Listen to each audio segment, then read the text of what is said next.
Ya vimos el sistema nervioso periférico, entonces vamos a hablar de que el sistema nervioso central está constituido por, aquí tenemos, ¿verdad? Lo que es bulbo, protuberancia o puente de Barolio y los pedúnculos cerebrales. Esto es una vista lateral. Y aquí tenemos en la parte posterior del tronco o tallo encefálico, tenemos el cerebelo. Esto es lo que se conoce entonces como tallo cerebral, ¿verdad? Bulbo, protuberancia, pedúnculos cerebrales o mesencéfalo. Y en la parte posterior, vamos a tener lo que es el cerebelo.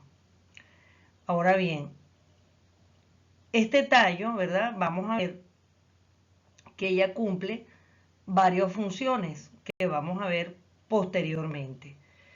Luego tenemos el diencéfalo. El diencéfalo, que es esta estructura que vemos acá en este corte lateral. Bien, entonces, esto que vemos acá, vamos a tener que el diencéfalo va a estar constituido por el tálamo, el hipotálamo y la hipófisis. La hipófisis tiene un lóbulo anterior y posterior. Esta estructura que vemos acá es el cuerpo calloso. ¿Qué es el cuerpo calloso?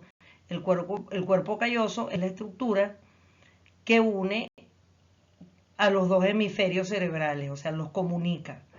¿De qué está constituido el cuerpo calloso? De fibras que están formadas por los axones de la sustancia blanca de ambas masas encefálicas. Bien, entonces en el diencéfalo, que aquí en este corte lo que estamos viendo más que todo es la masa del encéfalo, ¿verdad? Porque el diencéfalo es la estructura neurológica de transición entre el tallo cerebral, que estaría acá abajo, y lo que es el encéfalo, que es lo que está representado acá. Entonces vamos a tener una vista lateral, vamos a tener el lóbulo frontal, el lóbulo temporal, los lóbulos parietales, el lóbulo occipital. Entonces vamos a tener que ella va a tener diferentes funciones motoras y también va a tener funciones sensitivas. Vamos a recordar que la sustancia gris que está ubicada en la corteza del encéfalo es donde están los núcleos de las neuronas. Y estos núcleos de las neuronas son los que van a cumplir las funciones motoras, funciones sensitivas y funciones de asociación. Entonces, por ejemplo, vamos a ver el área prefrontal, vamos a tener el lóbulo temporal, donde vamos a tener el área asociativa, donde aquí va a tener funciones de integrar la información motora, la información sensitiva y también la de razonamiento y la de la parte cognitiva, la de inteligencia. Bien, entonces en el área que a ustedes les interesa mucho también, vamos a tener el área prefrontal, que es esta que estamos hablando, o corteza motora o área de Wernicke. Entonces justamente se llama prefrontal porque está detrás justo del lóbulo frontal. Vamos a ver en la cisura prefrontal, vamos a encontrar también un área muy importante que es el área de Broca, que es el área del lenguaje. Esto va a ser importante en algunos temas que vamos a revisar en patologías neurológicas, porque una lesión en esta área va a producir síntomas tales como la disartria. ¿Qué es la disartria? Es la incapacidad por el aspecto motor de articular las palabras, por un defecto motor, porque hay una lesión en esta área, es el área de Broca.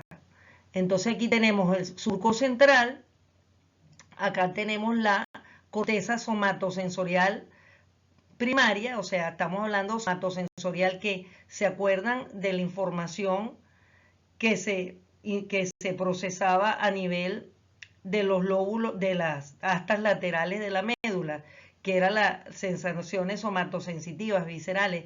Parte de ellas se integran acá. Luego tenemos las diferentes áreas que corresponden a las áreas sensitivas que corresponden a los órganos de los sentidos, vista, oído, olfato, gusto y tacto, por ejemplo.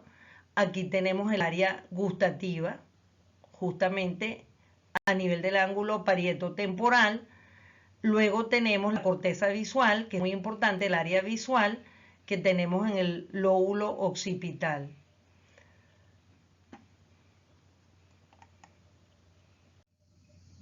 Bien, acá lo que tenemos es la representación cortical de las áreas motoras, que también se le conoce clásicamente en la neurología clásica como homúnculo, que representan las áreas de la corteza motora. Entonces, para entender mejor esto, vamos a comprender que la función motora difiere de complejidad según los segmentos del cuerpo. O sea, hay movimientos, por ejemplo, movimientos finos que pueden hacer las manos, movimientos gruesos, extremidades, tronco, los diferentes segmentos del cuerpo. Entonces, según la complejidad que tenga el órgano o la extremidad o la parte del cuerpo, a más movimientos, a mayor cantidad de movimientos que pueda realizar ese órgano,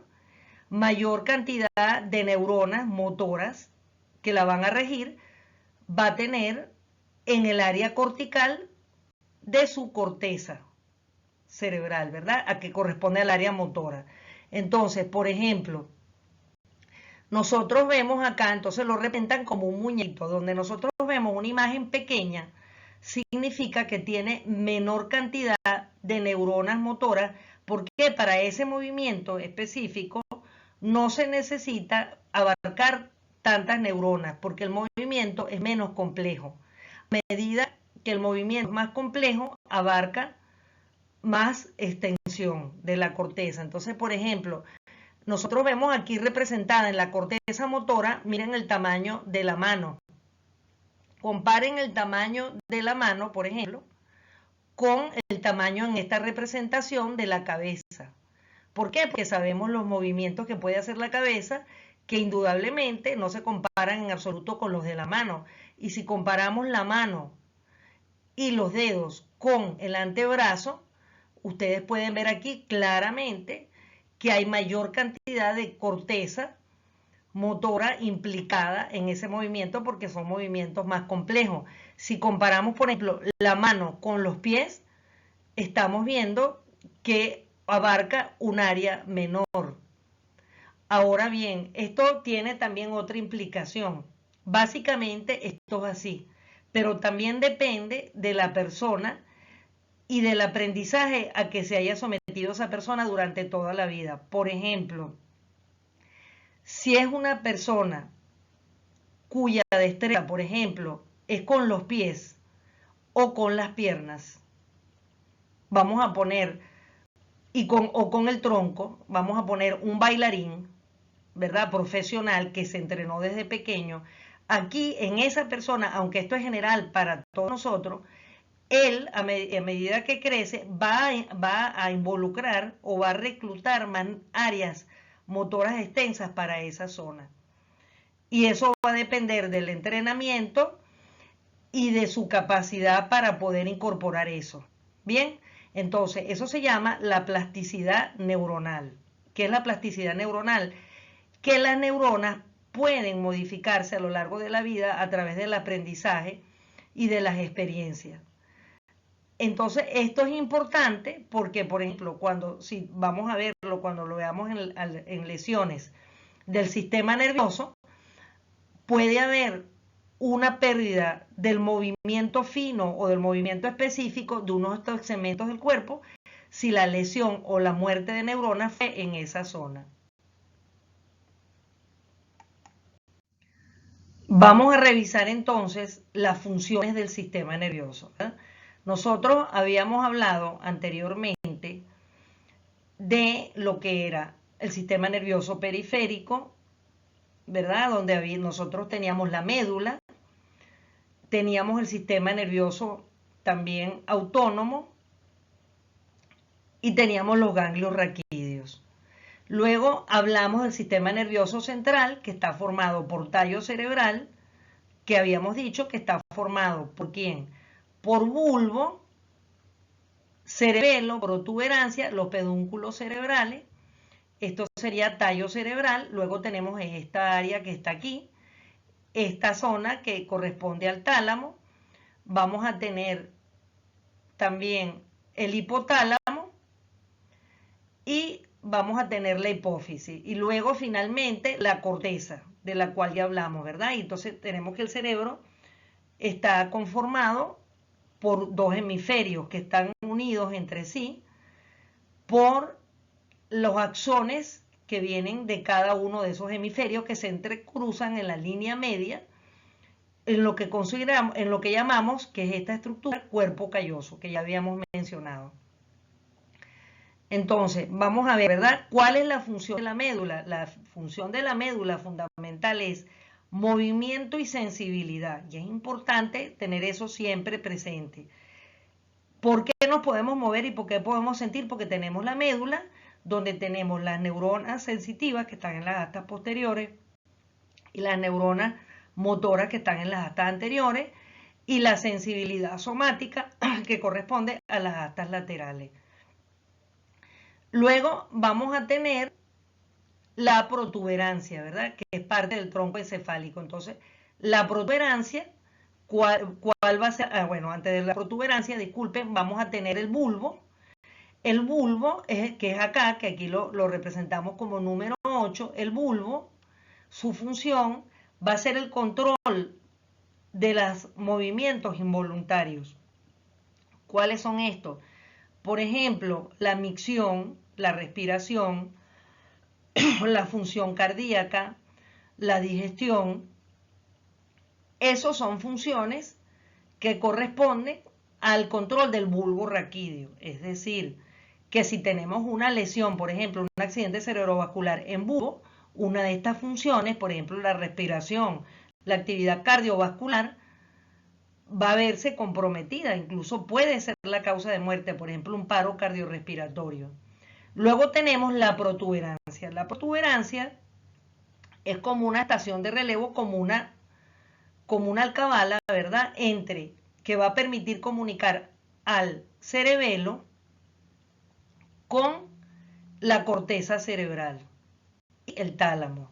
Bien, y también es importante la protuberancia porque ella va a coordinar la respiración. Más adelante, en otra materia, ustedes van a ver que hay centros respiratorios en bulbo para la respiración autonómica, es decir, que es la respiración que no es controlada por la voluntad. Pero la coordinación de la respiración y de los movimientos respiratorios, inspiración-expiración, va a ser responsabilidad de protuberancia. Vamos a recordar también algo de bulbo. Vamos a recordar que en bulbo se encuentran los pares craneales 9, 10, 11 y 12. O sea, son los pares craneales que corresponden al movimiento de lo que es la faringe, la lengua, el nervio vago, que ya se los mencioné, que es sumamente importante por todas las funciones autonómicas que él cumple. Y también vamos a tener el supraespinoso o accesorio para el movimiento de músculos del cuello. Luego vamos a tener el mesencéfalo o pedúnculos cerebrales, que habíamos ya mencionado también, en protuberancia, que teníamos ¿cuáles? Los pares 5, 6, 7 y 8, muy importantes, que están en protuberancia. O sea, protuberancia coordina la respiración. Es un centro de comunicación entre cerebelo y corteza motora. Es también donde se encuentran los núcleos de estos pares craneales, del par trigémino, del facial, ¿bien? Entonces, y también tenemos allí el estatoacústico. Entonces, esto es muy importante. Luego tenemos el mesencéfalo o los pedúnculos cerebrales, que es lo que va a conectar con el diencéfalo, que está en la parte superior, donde allí lo que va a controlar son los movimientos oculares. Vamos a recordar que allí está el par 1, 2, 3 y 4. Luego vamos a tener cerebelo. El cerebelo es muy importante porque el cerebelo es responsable de la coordinación de los movimientos, tanto de vía ascendente, porque él va a llevar una información sensitiva motora hacia corteza y va a recibir una eferencia de la corteza que va a pasar por cerebelo y va a permitir la ejecución de los movimientos, y eso es muy importante. Entonces ella participa en la ejecución. Luego vamos a tener, ya caemos en diencéfalo, entonces vamos a tener el tálamo, que es un centro de por sí integrador de movimientos, sobre todo movimientos que se adquieren por el aprendizaje, movimientos mecánicos, no involuntarios, sino mecánicos por aprendizaje. Y entonces aquí esto va a ser un centro de relevo también, el tálamo entre cerebelo, corteza y las vías inferiores. En la próxima clase vamos a ver que hay vías espinotalámicas, por ejemplo la vía sensitiva, que va a pasar por tálamo y ella va a mandar eso a las áreas sensitivas correspondientes a corteza, y también tenemos córtico-talámicas y que van a partir de la corteza hacia tálamo. También el tálamo de sí es un centro integrador. Les voy a dar un ejemplo. Sabemos que el movimiento tiene tres componentes. Uno que es de planificación, que eso va a ser en encéfalo, como lo vamos a ver. Uno de inicio del movimiento, que también tiene que ver con encéfalo. Y tenemos la ejecución del movimiento, que va a estar bajo el mando de cerebelo. Pero en un momento, por ejemplo, cuando el cuerpo necesita un movimiento extremadamente rápido, entonces la respuesta no da tiempo a que llegue a corteza, sino que se va a emitir directamente en tálamo. Les voy a dar un ejemplo. Cuando, por ejemplo, ustedes aprenden a manejar un vehículo al inicio, ustedes están pendientes. Luego ustedes, por ejemplo, hacen los cambios del vehículo, los movimientos correspondientes, sin ni siquiera a lo mejor están pendientes del celular, están pendientes de otras cosas, pero no del acto motor que están realizando. Estos actos motores se pueden realizar gracias a quién, a el tálamo, bien, que son los movimientos aprendidos. Por eso lo que es el tálamo también se le llama la memoria motora, porque allí, por ejemplo, por ejemplo, aprender a patinar, el montar bicicleta, etcétera, eso es un aprendizaje que puede quedar a este nivel, no necesita ser integrado a un área superior. Es cuando aprendemos algo, incluso baile, etcétera. Luego nosotros vamos a tener el hipotálamo, que el hipotálamo es muy importante también. ¿Por qué? Porque el hipotálamo tiene funciones de regulación de todo el cuerpo. ¿Cuáles son las funciones que ella tiene? Ella tiene, ahí está el centro de la saciedad y del apetito, o sea, lo que nos permite tener hambre o sentirnos satisfechos. Está el centro termorregulador de temperatura, de frío y calor. De hecho, cuando nosotros tenemos fiebre, que por ejemplo tiritamos, temblamos, es porque hay una alteración a nivel de acá, del hipotálamo.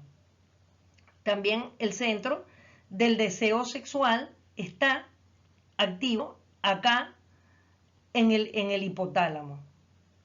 Y también el centro de la agresión. Por eso también se le llama rinencéfalo o cerebro primitivo. Es decir, aquí hay unas neuronas que secretan un neurotransmisor o sustancia, tales como la adrenalina, que van a activar, por ejemplo, la conducta violenta, o sea, que también actúa en la conducta del individuo, una conducta, por ejemplo, agresiva, etcétera.